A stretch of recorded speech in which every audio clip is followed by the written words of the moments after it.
Imam Syafi'i itu di saat berjumpa dengan seorang murid yang bernama Al-Imam Ahmad bin Hanbal. Imam Ahmad bin Hanbal ini tertarik dengan kekaguman ilmunya Imam Syafi'i. Saat itu Imam Syafi'i diundang sama Imam Ahmad bin Hanbal main ke rumah, bermalam di rumah Imam Ahmad bin Hanbal. Ada seorang putrinya Imam Ahmad bin Hanbal ini bertanya sama ayahnya, "Ayah, apa sih yang kau kagumkan dari Imam Syafi'i?" Apa? Akhirnya penasaran nih seorang putri, seorang anak dari Imam Ahmad bin Hanbal yang nggak tahu kemuliaannya Imam Syafi'i, menginap di malam di rumahnya Imam Ahmad bin Hanbal. Ini perempuan saking penasarannya sama Imam Syafi'i gak tidur dia. Di malam hari biasa kalau orang-orang dulu tuh hormatnya, takzimnya sama tamu tuh mempersiapkan semua urusan-urusan tamu yang datang atau yang menginap di rumah. Baik kamar tidurnya, baik air yang kelak nanti malam kalau dia butuhkan itu udah disiapkan, ditimba airnya, dipersiapkan untuk tamu pada malam itu. Udah dipersiapkan sama putrinya nih, putrinya Imam Ahmad bin Hanbal.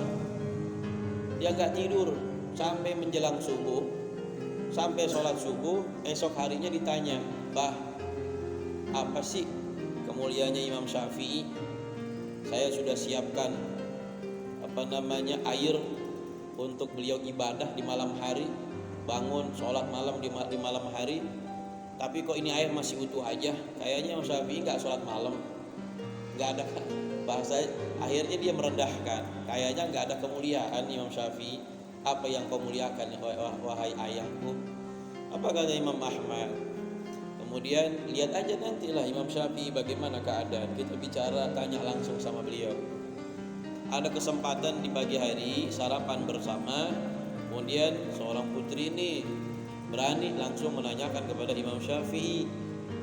Akhirnya, "Imam, aku perhatikan air yang aku siapkan tidak tersentuh atau tidak dipakai sama engkau. Apakah engkau memang gak bangun malam? Apakah emang engkau gak ibadah di waktu malam? Aku persiapkan untuk wudu." Apa kata Imam Syafi'i? "Wahai anakku, aku mendapatkan hadis yang mana hadis itu senantiasa mengganggu dalam pikiranku sehingga aku tidak bisa tidur. Aku baca hadisnya Nabi Muhammad SAW. Aku perhatikan maknanya apa ini, kalimatnya apa, kandungannya apa, sehingga yang namanya Imam Syafi'i itu kalau baca hadis itu harus punya wudu.